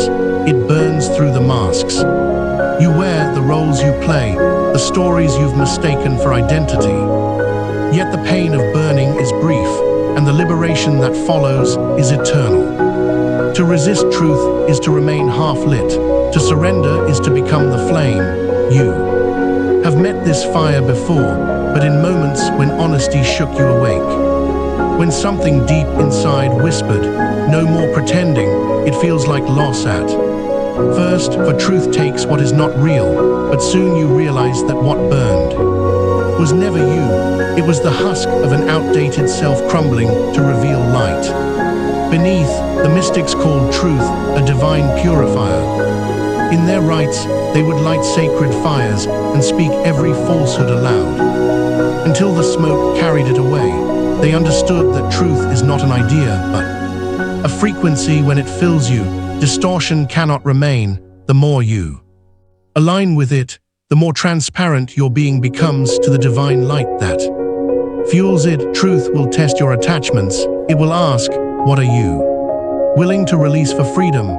Relationships, beliefs, and habits may shift under its heat, but do not mourn. What leaves you was never truly aligned. The fire of truth refines, never robs. What survives its touch is real, unbreakable, and radiant with authenticity. You can invite this fire gently, sit in stillness and say within, I am ready to see what is real. Then breathe deeply. As though drawing flame into your heart, you may feel warmth rise, emotion surface, awareness sharpen. Do not turn away. The burning is transformation in motion, the alchemy of spirit returning to purity. As the fire works through you, the world begins to glow differently. Clarity replaces confusion. Simplicity replaces struggle. You see through motives, through masks, through illusion itself. Life becomes lighter because there is nothing left to defend. Truth does not wound, it reveals. Its light falls equally on shadow and soul, illuminating both with grace. One day you will no longer fear the fire. You will carry it inside you, a calm and endless glow. Every word, every action, every breath will burn with honesty. You will walk through the world like a lantern, not to expose others, but to remind them of their own light. The fire of truth will have done its work, and only illumination will remain. Chapter 26, the moment of recognition. Awakening does not always arrive as thunder or revelation. Sometimes it slips in quietly like sunlight through curtains. The moment of recognition is not something you achieve, it is something you allow. It happens when resistance pauses and awareness sees itself clearly for the first time. Nothing changes, yet everything feels profoundly different as if the air itself has begun to breathe with you. Recognition dawn when you stop searching, the seeker grows tired, the questions dissolve, and what remains is simplicity, the undeniable presence that has been here all along. You realize that you were never chasing enlightenment, you were running from stillness, and in that surrender, the veil thins until it no longer exists. Seeing becomes being. There is a sweetness in this moment, a peace beyond excitement or victory. It feels like remembering something ancient, a sound, a scent, a truth too familiar to describe. You understand that the journey was never a path to somewhere else. It was a spiral leading you back to the center of what you have always been. The sages describe this moment as the blink of the eternal eye. It cannot be forced or planned, only recognized. When it arises, they said the heart knows before the mind can comprehend. One instant, you are lost in thought, and the next you are vastness itself. Watching thought move like clouds across an endless sky. At first, the recognition flickers, a glimpse, a taste, a heartbeat of clarity. You may try to hold it, but it slips away, for it is not meant to be possessed. Awareness cannot grasp awareness. The more you relax, the longer it lingers, the moment expands into minutes, then into living, until all of life becomes recognition itself. Do not measure awakening by fireworks. Sometimes it feels like emptiness, as if everything you knew has quietly vanished. This too is grace. The mind mourns its control, but the soul rejoices in freedom. Let the silence have you. Within it, you will find joy that does not depend on circumstance, a calm that no storm can touch. In this state, perception shifts subtly. The world remains, but its weight changes. You see the same faces, hear the same sounds, yet everything hums with transparency. The sacred reveals itself in the ordinary, the flicker of a candle, the rhythm of your own breathing. The divine no longer hides in distance. It lives in immediacy. Eventually, you will stop calling it a moment, for it never ends. Recognition is not an event, but a state of remembering. The eyes open each morning, and you see through them as awareness itself. The journey continues, but now it is effortless. Guided by grace, you walk the same earth, yet every step shines because the one walking is light itself. Chapter 27: The Infinite Mirror Beyond Illusion. Reflection becomes revelation. The infinite mirror is not a surface, it is the field itself, reflecting consciousness in endless form. Every glance, every moment, every experience shows you yourself. To look into life deeply is to feel divinity looking back, not as a distant deity, but as the living intelligence within perception. Nothing is outside this reflection, because light returns to its source. What you call the world is the shimmer of awareness learning its own face. The world has always mirrored your vibration, but here the mirror expands beyond personal resonance. It reveals not only your mind, but the collective consciousness breathing through you. The ancestral patterns, the shared ache, the shared longing, the shared dream that humanity is still waking from. When you gaze into the infinite mirror, you witness creation reflecting its own beauty. Boundaries blur until only awareness remains. The seer and the seen dissolve into one quiet shimmer. And in that dissolution, you begin to understand why the mystics spoke of unity as lived fact rather than philosophy. At first, this vision can overwhelm. You might look at a tree, a stranger, or even the sky and feel them gaze back through you, yet this is not fantasy, it is awakening. The shock is not that the universe is alive, but that it always was, and you simply learn to stop Looking away, the universe has always been conscious, waiting for you to notice. You were never the observer alone, you were also the reflection. Being observed by eternity, in Jungian terms, the psyche is not sealed inside the skull, it is a field relationship, a dialogue between inner and outer, where symbol and reality braid together until the distinction becomes thin. The mystics taught that when the mirror of perception is polished, every reflection becomes holy. They cleanse the heart with devotion because the heart is the mirror's true surface. When it is clear, they said, you see the face of God in every shadow. Enlightenment is not escape, but perception without distortion, seeing without the compulsive need to protect an image of self. To live with this vision is to walk in constant communion. Every encounter becomes sacred ritual. Smile, a storm, a silence. You begin to see energy weaving through all forms. Light bending through matter like a secret language. You start noticing that life does not only happen to you, it happens through you as you, the infinite. Mirror does not judge, it reveals the harmony beneath chaos, the purpose behind pain. It shows you that suffering is often the soul's request for wholeness, and that what you call random is frequently a pattern waiting for recognition. The mirror also tests your humility. When you recognize yourself in all things, pride has nowhere to hide. You cannot worship your reflection without bowing to everything that contains it. Compassion blooms naturally because you see that to harm another is to fracture your own image. Oneness becomes lived, not spoken, and morality becomes less about rules and more about resonance. Gaze into the infinite mirror. Often when life confuses you, stop and look. Not at events, but through them. Ask, what truth is being reflected here? The answer will rise quietly, shimmering beneath emotion, not as a perfect explanation, but as a felt alignment. The body relaxing into honesty. Clarity does not come from control, but from seeing clearly what is already true. The mirror does not lie, it simply waits for your gaze to soften, and in time, even the idea of a mirror fades. There is no longer something reflecting and something reflected, only luminous awareness folding into itself. The infinite mirror was never an object, it was a metaphor for your own consciousness awakening. When you recognize this, every surface shines, every breath glows, and reflection becomes endless light, remembering its source. Chapter 28, The Law of Alignment. Truth reveals itself only to those who live it.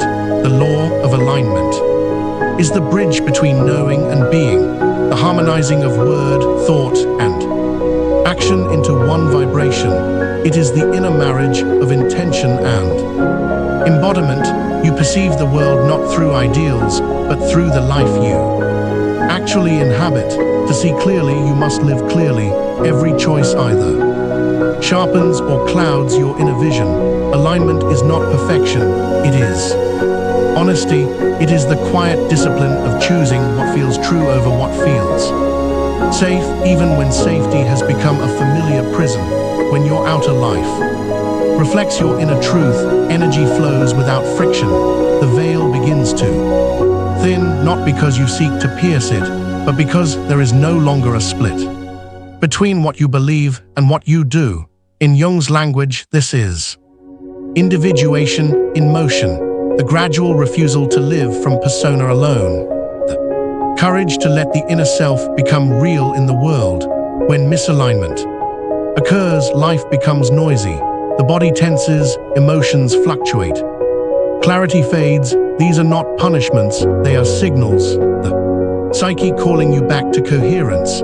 Anxiety often arrives as the moral messenger of the soul, not to shame you, but to point toward what is being betrayed. Integrity is not a moral demand, it is a vibrational necessity. To walk in truth is to move in resonance with creation itself. The sages taught that alignment is the true form of prayer.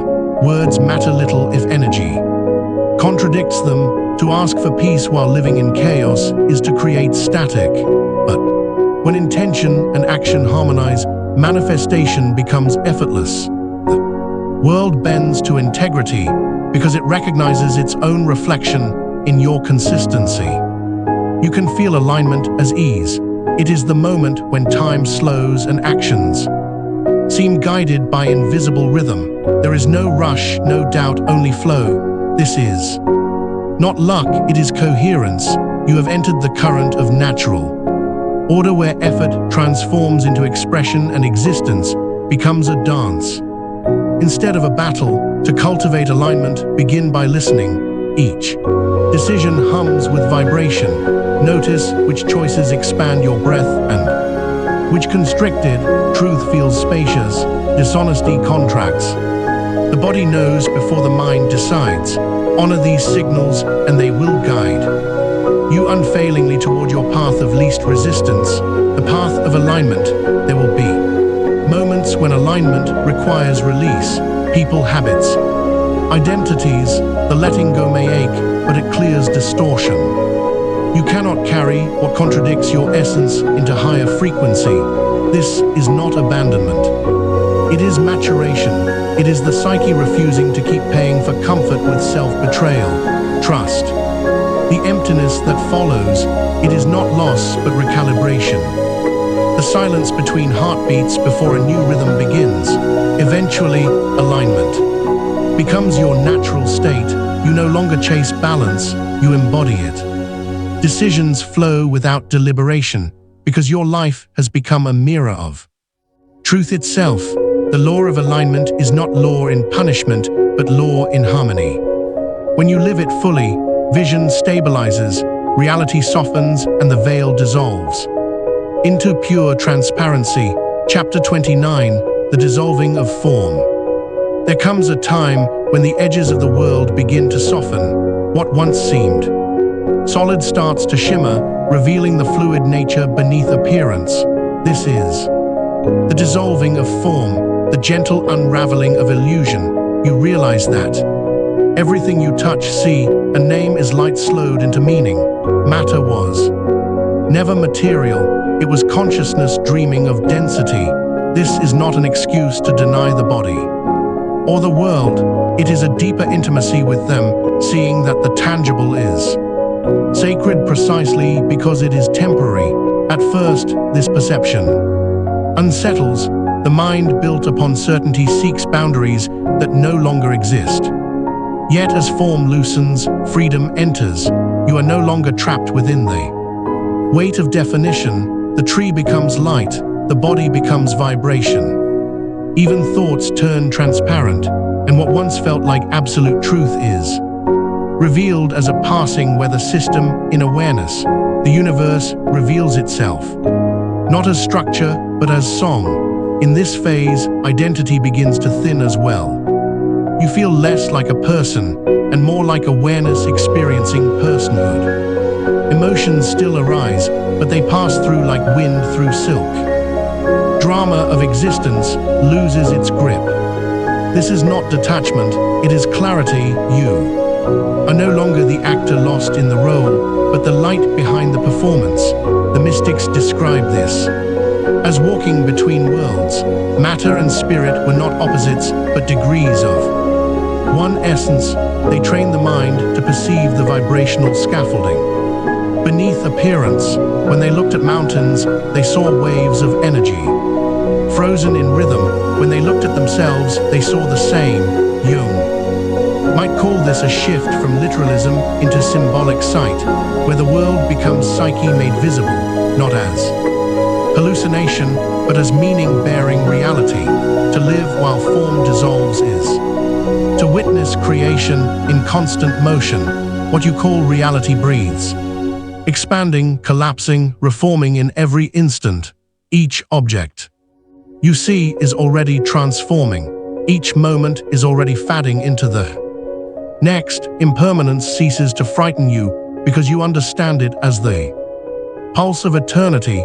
Meditation hastens this realization. In deep stillness, the body's boundaries dissolve.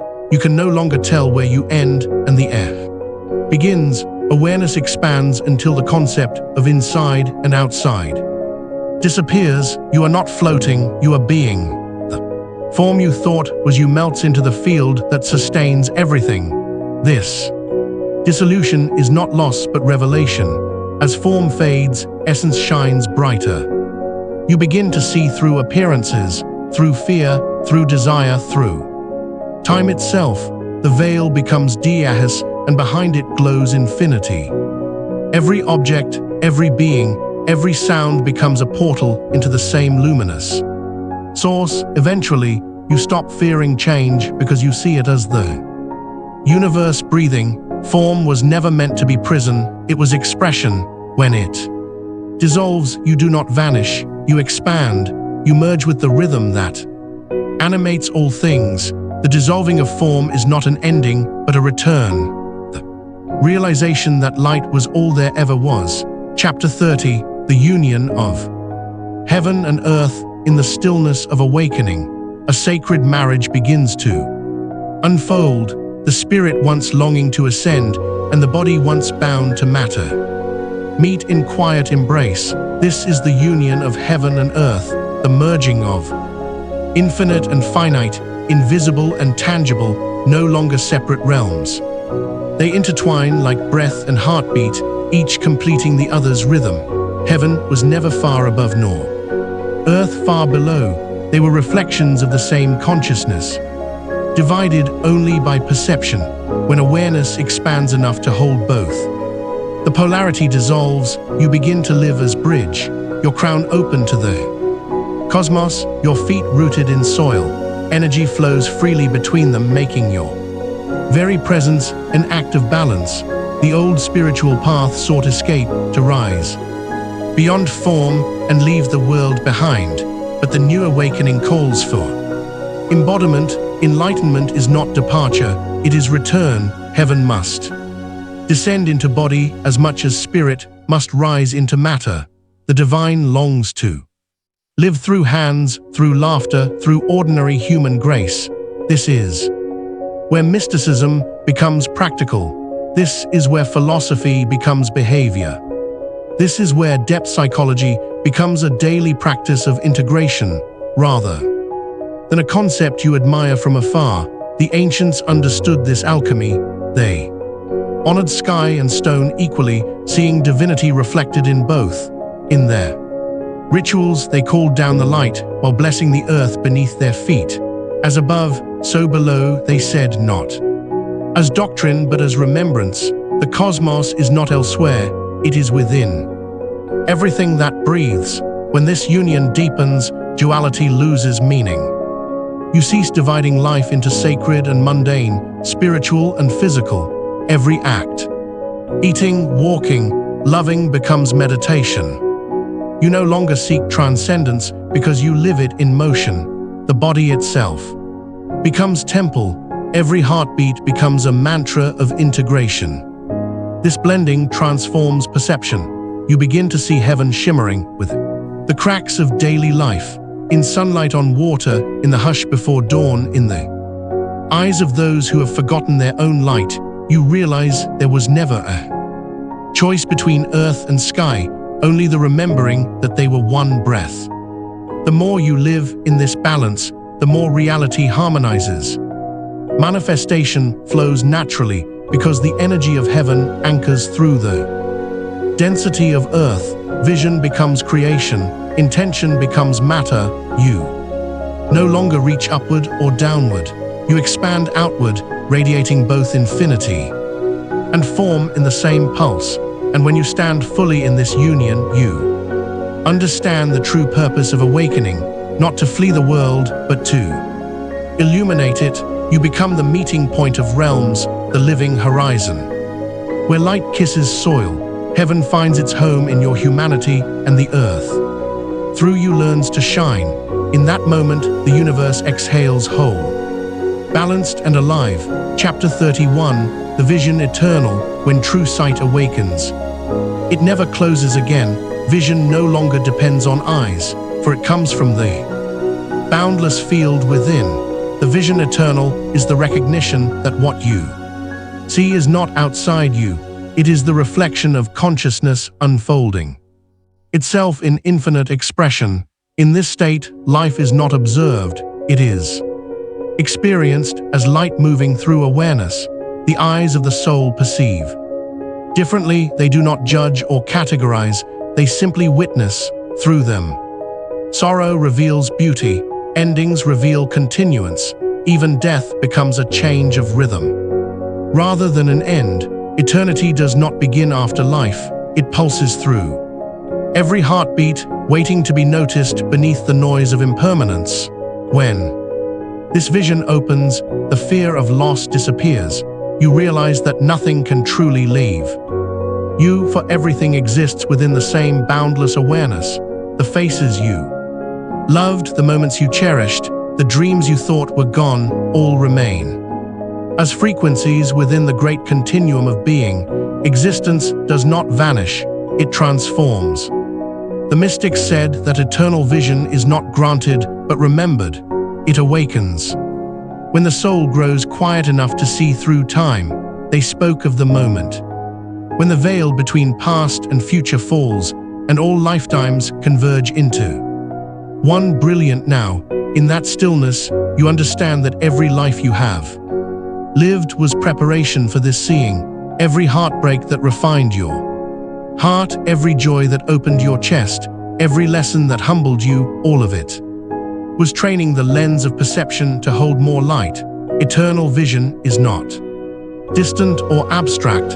It lives in your everyday gaze, in the way you watch light spill across the floor, in how you pause to feel gratitude without reason. Each small moment becomes infinite when observed without attachment. To see eternally is to dwell in presence so completely that even a breath feels like forever. You may sense at times the gentle ache of returning, as though something vast within you longs to recognize itself fully.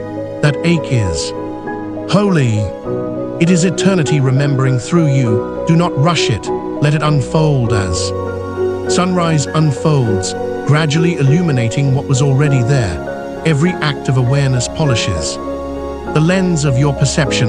Eventually, form and formlessness blur. You begin to see light behind all things, behind faces, behind clouds, behind your own reflection.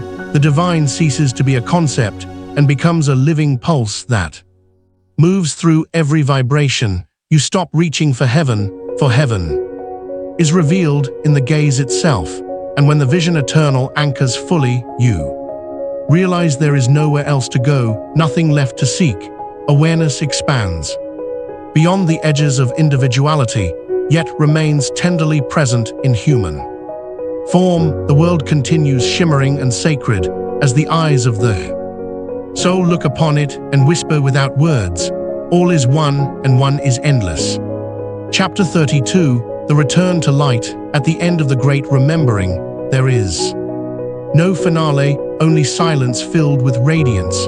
The return to light is not a journey forward, but a falling inward back into what has always been. You do not ascend, you dissolve. Every question fades, every seeking ends, and what remains is awareness resting in its own brilliance. The circle completes itself, and you recognize it was never broken. The light you sought outside now rises within, boundless and unmoving. It is the same light that guided you through illusion, the same spark that watched you dream of separation. It was never absent, only veiled by experience.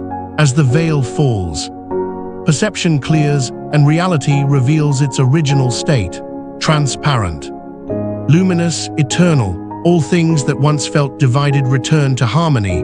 The self and the cosmos, the seen and unseen, the seeker and the sought all dissolve into a single hum of being.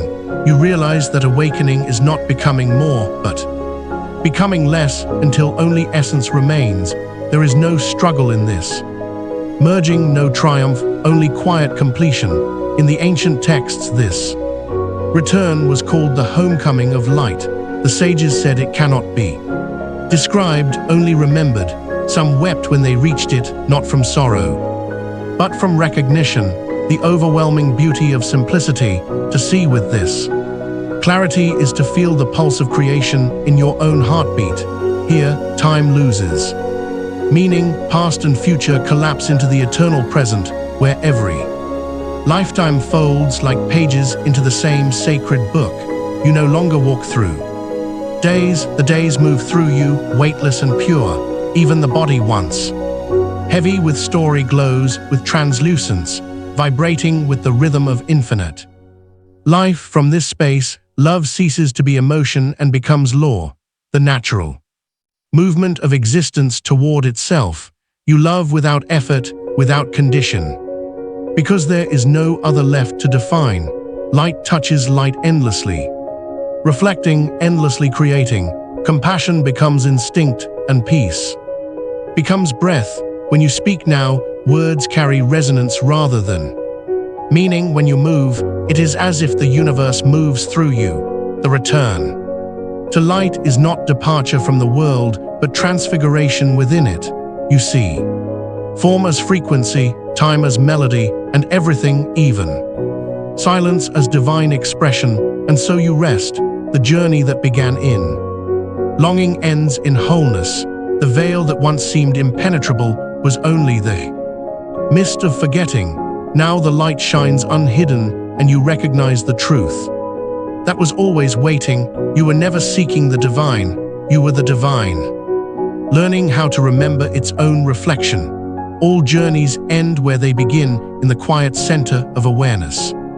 As the final echoes of this sacred remembrance fade, you realize there was never distance between you and the light.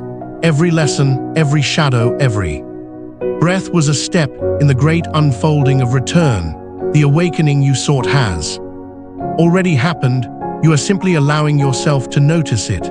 Let these words dissolve now into silence. Because silence is the true teacher. You have walked through veils and mirrors, through fire and stillness, through the tender labyrinth of the soul.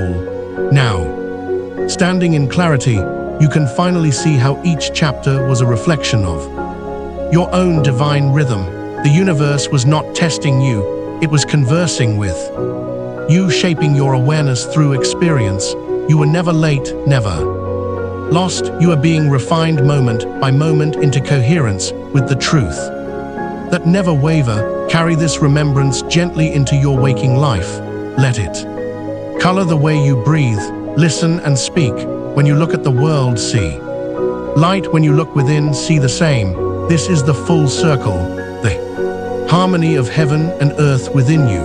And if you want to keep walking this path with steady guidance, story by story, voice by voice, join Mind Unlocked Audiobooks.